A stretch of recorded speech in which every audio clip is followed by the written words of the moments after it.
सर्पेभ्यो जयके च पृथिवी मनुजे दिवितेभ्यः सर्पेभ्यो नमः। हाँ बंधुओं, चलिए आज नाग पंचमी की चर्चा करते हैं। हमने इसके पहले एक वीडियो बनाया है जिसमें नाग पंचमी की कथा पुराण के अनुसार दी। आज हम आपको जो लोकों में एक हमारे यहाँ पर लोक विधि और वेद विधि, लोकाचार और वेदाचार ये साथ साथ चलते हैं। तो देखिए, लोक में एक अलग कहानी है, तो नाग पंचमी की आज हम आपको कहानी सुनाते हैं।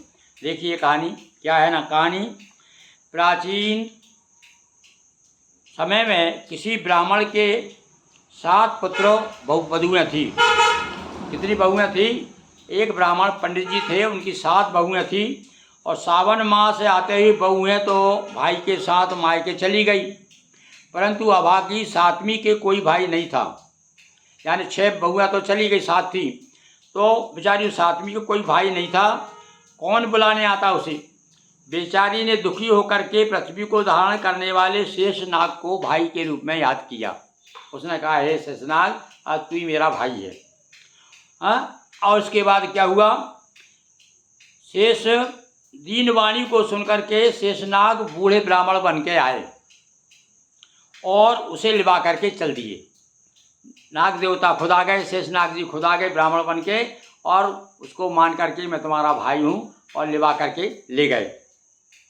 अब आगे क्या होता है कि थोड़ी दूर रास्ता तय करने पर उन्होंने अपना असली रूप बता दिया। तब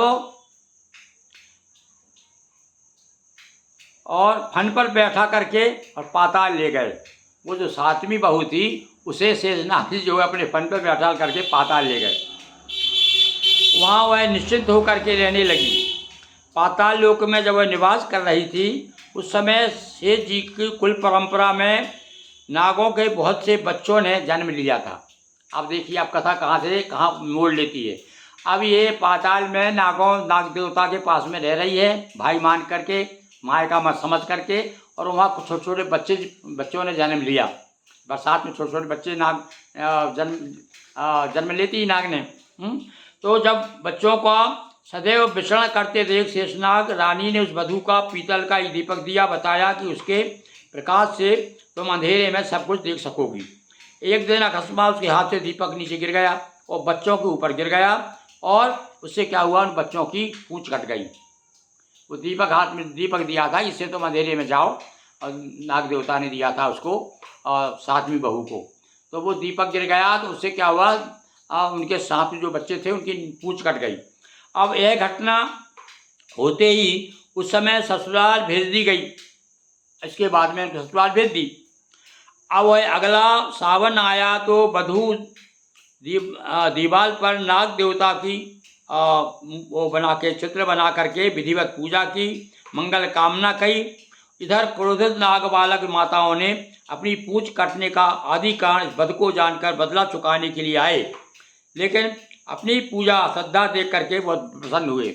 अब वो तो बदला लेने आए थे, पूंछ कट गई थी तो, किंतु इधर जो उसने बात देखी वो बड़े श्रद्धा भक्ति के साथ में दीवार पर उनका चित्र उकेरा, और उसकी सब जो भी नाग देवता की पूजन करते हैं, चंदन अक्षर पुष्प दूध वगैरह चढ़ाते हैं, उस तरह से उसने पूजन की।